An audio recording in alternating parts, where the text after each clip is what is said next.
Omu bigambo bye Bishop Sheldon Mwesigwa yasima gavumenti ab'obuhwezi obweruka amashomero na munonga gari aha musingi gw'ekanisa okureebeka ngu gatunguuka kandi gaganyira abaana.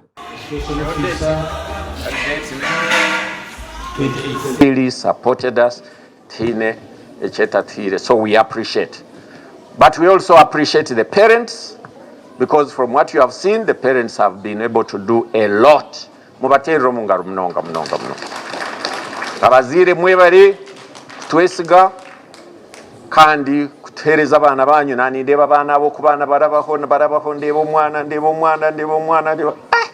ababona bariya. Guyangera higa abashomesa barikora amashomero aga kuba amahise barikora bitu bakayiharira kimwe okushisha amashomero aga.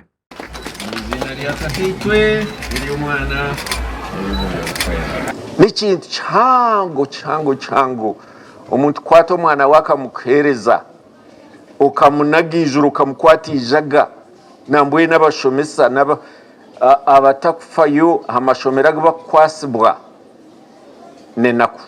Me, I was a deputy headmaster, I was a teacher, Chibuvura Ntare.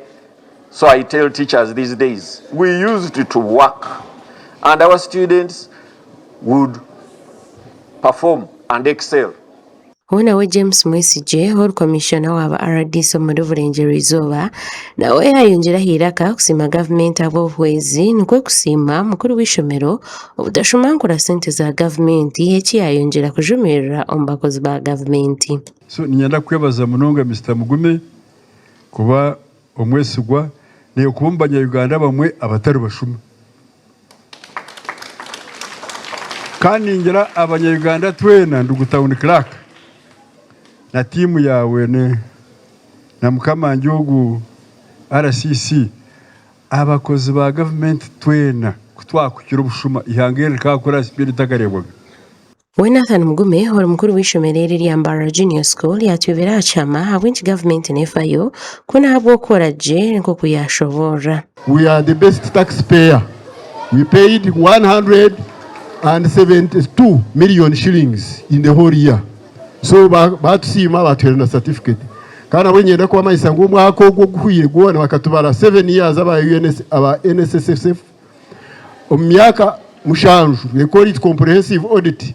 We are the best in this country. Uyangera yasima mukuru w'ihanga abo businje oba basise kutungura ishomero. Speech na majangu president bamusima atimbisa mizi projects zorutoke twirorotokerwa mano okwifu tukugera mu president abituhire directly konka kureta obusinge chonka ico chonka nkimanyisa twatine obusinge tukabigera nco abana abantu bamanyisa makuru aga gashakwa Ian Kankwasa muri Mbara.